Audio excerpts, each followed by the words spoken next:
G'day, mate, and welcome to the Factorio Friday Facts 286 Pollution Cleanup. And I've got Mojo with me again. Hey, mate. Hello. You didn't have me last week. No, last week I did it all by myself at like half hour after it released because I was up at 2:30 a.m. and they released early for a change. Yeah, and it was like, we fixed some stuff. See you next week. We fixed bugs, and now, leave us alone. We're going to go play Satisfactory for the weekend because that's what we did, and I'm sure that's what Woob did as well. I'm pretty sure they did, yes. Yes, I'm pretty sure they did. So, this one's a different Friday Facts. This is written by Clonan, and it's written as a daily diary, which, for the first time ever, I actually recommend people go read the Friday Facts verbatim, because this one's, it's different. So it's different, but it's, do you remember that song by Craig David? Oh, narrow it down. The one about the 7 days. I can't remember what it is. I don't know. Actually, now. I just remember as soon as a Monday. You were going to sing Tuesday it for and us. Wednesday. Yeah, go on. No. It's not going to happen. Okay. I remember the one. It's a different Friday Facts. That's probably the best thing I can give it. I actually like it. I wouldn't mind if these got slipped in occasionally through, I don't know, the next 12 months, 18 months, whilst we're waiting for version 18, aka version 1. A week in the office. So we've got Monday, and this is literally what we did on Monday. So, being a normal week in the office, they had a weekly meeting. As you do, the Monday meeting, whether or not you need it. Yeah, everybody's seen that John Cleese video. Yeah, everybody's got a Monday meeting, and I don't know. A Friday meeting when nobody gives a damn anymore, I think is more important, so you can sort of plan what you're not going to do next week. I guess that's a modern day version of the John Cleese video. Yeah. Monday meeting. Funnily enough, they work out what the plan is and what the Friday Facts is going to be on the Monday, whereas I always thought it was okay, what are we probably going to have finished this week? Let's put the gas on that one and have it done to put it in the Friday Facts. But yeah. Or at the very last 5 minutes, what do we do that's noteworthy? Yeah. What do we do that was important enough that we could tell everybody about it? Find a bug, reproduce the bug. It was basically bug fixing. Try to fix the bug, check solution, make sure solution, and then tick the bug off on the forums. And then if the bug has been fixed, right, they enter a console command on their deploy server. The deploy server does its automated magic, builds all the platforms and uploads it everywhere. Uploads the locals to crowd-in, etc. Updates the locals to crowd-in, etc. And then a human finishes the non-automated steps, namely posting the Steam changelog and setting the release live on Steam. So they've really got this whole, do a new release completely automated, which I really wish... It's not really surprising, is it? No, it's not. It's not. But every single time I read it, I'm like, wow, that's sort of impressive, right? On Monday they put out 17.10. And however, we quickly saw a massive spike in crash reports since we've broken something with the GUI's multiplayer. After the first hour, we had over 100 crash reports, so it's definitely a big problem. It was a simple oversight, so it was a one-line fix. We spun up the deploy script again. The final tally in the crash reports was over 300 by the time the hotfix was out, which isn't the first time they've had to do a fix followed by a really fast hotfix. So this is where we went from 17.9 to 17.10. No, this was 1710 to 1711, was it? 1710 deploy went flawlessly, and then there was a spike in crashes. Yeah. So 1710 to 1711, problem solved. We're good to go. Then it comes on a Tuesday. And Tuesday, there was this forum post, which I've actually got here. And somebody, because we are Factorio players, there is always guaranteed to be somebody who's hardcore into something. And they actually confirmed what the in-game pollution was per craft, according to the wiki. And found out that stone and steel furnaces actually produced less pollution in 17, along with the burner miner drill. And the electric mining drill also produced more because its power is coming from boilers. Yeah, which was I think that was always the case anyway, as it turned out from memory. Or no, there's actually showing on. Yeah, so it was like, I don't know, not even a hindsight. It was like a unforeseen consequence of changing the way the burner efficiency worked in 17. Yeah. Which technically means up until now, Burner City and the pollution caused and that first attack has only been half as bad as it really should have been. So Yes. yeah, um, there was a bit of oversight, I'm and thinking of something else. Never mind. yeah, there we go. And then Covarex. So this was pointed out on the forum. Covarex saw it because believe it or not, we do actually read all the Yeah, forums. if you want Kavarex to get to notice something, post on the Posted forum. on forums, yeah. So Kovacs noticed, and he's like, okay, we need to have some sort of way to address this, which is what devs do. And normally they build some sort of like back end, hack together, buggy way for them to read the stats they need to make a decision. And instead, they built a hacky way for them to see the pollution in the game. And then they decided, you know what, this is good enough, we're just going to add it to the production stats. And Mojo's got a pretty screenshot here, and there's another one in the Friday Facts, where along with items, fluids, and buildings, production stats, you now have pollution production stats. Not only that, you have pollution for the last 1,000 hours. Yeah, that's going to be weird. And I have a feeling it's just going to get to a flat line. Like, you cannot produce any more, JD. You are maxed out on pollution. Yeah, okay. I expect to see an exponential growth and then a flat line, like an S curve. Yeah. Probably no, it'll exponentially grow. It'll ramp up exponentially. No, then it would smooth out pretty abruptly. Yeah, it would, because eventually tiles get saturated in pollution, because I've done that before. Anyway, we're sidetracked again. So, one of the other things they did is they added smoothing to all the graphs. Now, it's not really needed in production stats. The only time I really notice it is if you're looking at something like modules, like tier 3 modules, which take 60 Yeah, seconds they're a to bit of a craft. problem. They step up and down all over the place. Fluids are really, really bad. Fluids that look They were like horrible at it. this early pollution graph, which after the smoothing comes out looking like this, which is actually readable at least. So that was Tuesday's work. Wednesday's work.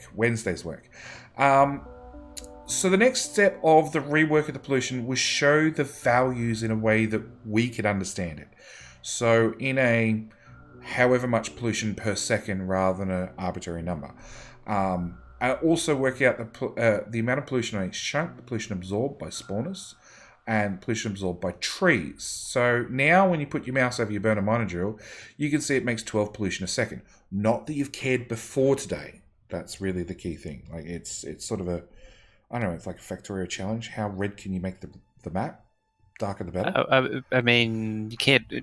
The question is, do you care at this point onwards? Yeah, Despite the change. really. I like the changes is there. I like that they've added the feature. I don't think I'll ever use it, but it doesn't hurt The having thought it. is nice. Yeah, it's the same as like up until now. You could mouse over a smelter and see how much pollution it made. It was just like it was a number. I didn't care. At that point, I just It never made any sense, the number originally.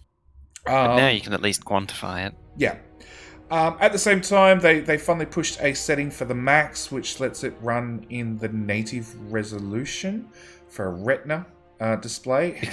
Because the Mac users were complaining that it wasn't running in the native. Yeah, and then different Mac players complained that now it was running at too high a resolution, and they needed a way to turn it off. Because the Mac couldn't keep up because it doesn't have dedicated graphics. Yeah. So now they're complaining they got the Retina, now it doesn't work. Yeah. So Mac for the win. Anyway, on Thursday, so they finished the pollution migrations, ensuring all the tests passed. The pollution changes were merged to master. The plan was to make a release which included the changes and any bug fixes. So they can fix them on Friday before the weekend. And we can now see we've got a pretty pollution graph which has. And this one's weird. So it's got grass tiles, and we're just going to have to go with tiles outright because it's going to be different surfaces. Yeah, it's basically just tile. That means just tiles, all tiles, including water. desert and all that. And then we've got trees. We've obviously got biter spawners and spitter spawners. Now, in Mojo's screenshot, we've got 6.3k trees and then 6.3k trees with an X across them. We're both assuming that's dead trees. Yeah, on the tooltip it says pollution absorbed by damaging trees, which I'm sure most people should have seen by now. Yeah. But, so I'm guessing it's trees which have been destroyed by pollution or burnt trees. Oh, burnt trees as well, yeah. Yeah, because they still absorb something. Not a lot. A nice green tree does a lot better, but yeah. Yeah, the squish trees certainly do suffer. Yeah. The other thing they added was information about the bonus spawns and how much pollution the spawner absorbs when it sends a unit out to attack, which again, I guess for this one, it means there's a really easy way to see the current evolution factor and your chance of getting the different types of biters that can spawn from a spawner. That's what I'm going to take away from that. The rest of it, how much pollution, don't care. But an easy way to see evolution, because currently the only way to see it is a command in the console. And even then, it doesn't tell you the ratios of the different types of biters. That you've got to actually go look up on a wiki or memorize. So yeah, that change I like. You know, that's a good change. And on Thursday, we normally prefer the Friday Facts, which means writing up a topic, preparing GIFs and images, files and features, applying a lick of polish.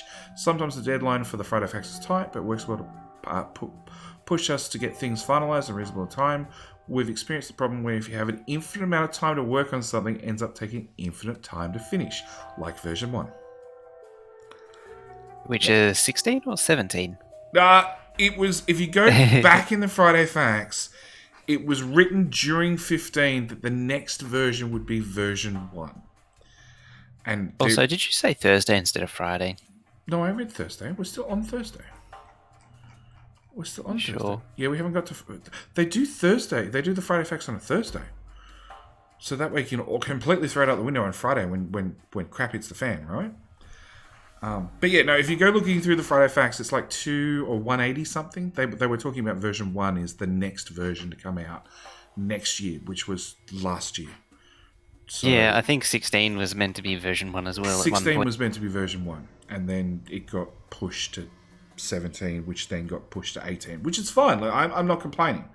I love that Woob is putting the time in to polish the game better and better and better, and every single major release it's that much for better games. So yeah, remember we're only on we're not even on 0.2 yet out of so 0.2 is only 1/5 of the way to 1.0. Yeah. You reckon they're going to go through every number? Well, if they actually bundle up major releases more frequently, they really could. Yeah, I know. It's something I'd like to see from 17 stable onwards, for them to do like little 1 month pushes of this is the next thing, and then eventually just go, okay, that's it. This is now the official. We've got all our features added. This is 18, and then we're going to move on to, and it wouldn't be 18 by then. It'd be 0.8 or something. Who knows? And then we're just going to tick away until we get stable at version 1. Anyway, so all looking good for the PR after some minor cleanup. It was merged, so this was the latest version. Test part, we started the release process. At about 8 p.m, the whole deploy was completed, and 17.2 is now available for all experimental players, with the lovely pollution overlay and everything else. So we've got 17.12 out. Friday, in a way, the plan worked. After release, we had some feedback, things we missed. So, migrating the map setting, how pollution increases the evolution factor. Pollution was increasing evolution at 16.6 times faster than it should be for existing saves. I encountered this. Me and Will did the comfy biter map with north versus south. And in 40 minutes in, we had big biters in the game. And that'll be exciting. Yeah, considering you've got yellow ammo and an SMG, and it's challenging. Yeah, it was pretty much rip. So yeah, we encountered it. It really sort of killed the game very quickly. But it's it a small oversight. The emission of steel furnaces was too low compared to 16, so steel furnaces are going to get another buff. And change the map settings example.json to now not have ridiculous pollution values. One job, not to put stupid values in. Yeah, look at what everything depends on. And don't like your evolution factor increased at 16 times normal rate. This is the thrill of playing on experimental. It really is. Experimental, you get what you get. We also made a plan to batch the... we also made a plan to merge a batch of introduction campaign fixes and changes. We want to do it early in the day, so there's time to test it, make sure it works. And there's also enough time to do the fixes we want to release. Even though, even further, we need enough time that if there's a catastrophic bug introduced, we can do another release in the same day. So, just past 5 p.m. now, most of the team is winding down for the weekend. The count of bug reports in the forum is 366, which is lower than 372 of last week. It seems we might be past the peak of the curve, where the bug reports no longer appear faster, we're able to close them. We now have 1713 out, and over 100 bugs have been resolved in the last 7 days. So, last week, they had 372. They've closed 100 of those, bringing them down to 272.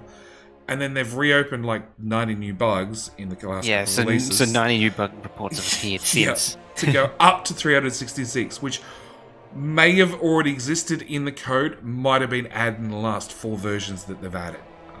Like changing the pollution and having... Yeah. There would have been these 3 bugs here, which have now also been fixed. Right? So yeah. So over 100 bugs resolved in the last 7 days. A few more features for you all to enjoy. I'd say it's been a pretty good week. Last order of business of the week is published in the Friday Facts. This latest release schedule has a new version of the introduction campaign. Appreciate everybody give it another playthrough so we can get as much feedback as possible, and ideally have someone unfamiliar with the game try it and see if you still get, what was it? Kovrex had 9,000 biters killed at the end. See if you can beat Kovrex's score of over 9,000. That's it for this Friday Facts. It's again fairly short. It has brought us a couple of new features. Short to the point.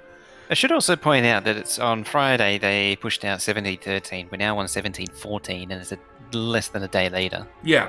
They don't sleep. Let's be honest. Yeah, I've never seen. Seeding. He does say sometimes he's going to bed. Yeah, but then I've also seen him say, "I'm going to bed. I'm done for the day," and then he gets on a bug and it stays up for another hour and a half. Yeah.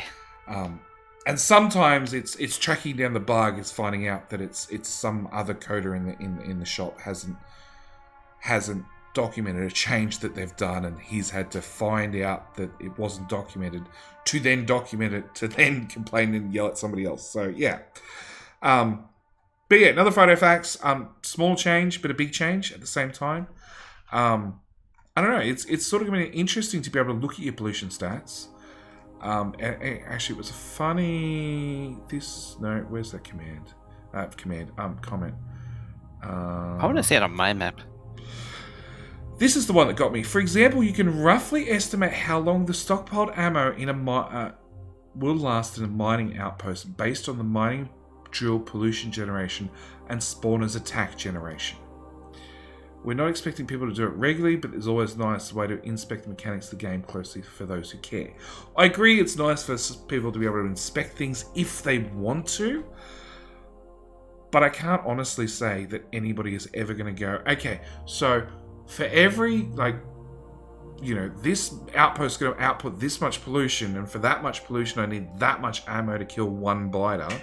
Therefore, I need to have this many rounds in a box on a belt fed to all the gun turrets to cover me for an hour's worth of AFK time or something.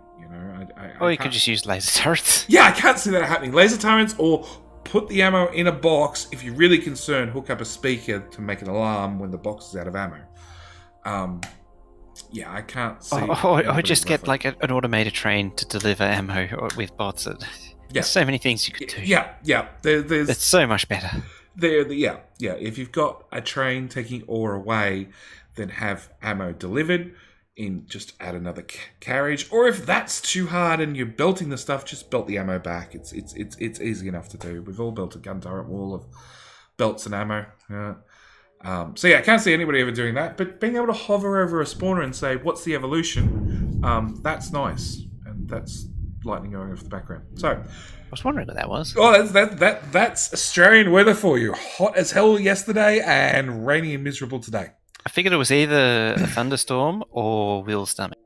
It will be a thunderstorm. And Will's stomach or Sturm's? Oh, either or. Either or. Will does get some pretty intensive growls going, though. He does. Anyway, good time to end the Friday Facts. Thank you guys for watching, as always. And me and Mojo see you next week. Yeah. Yep. See you then. All right, bye.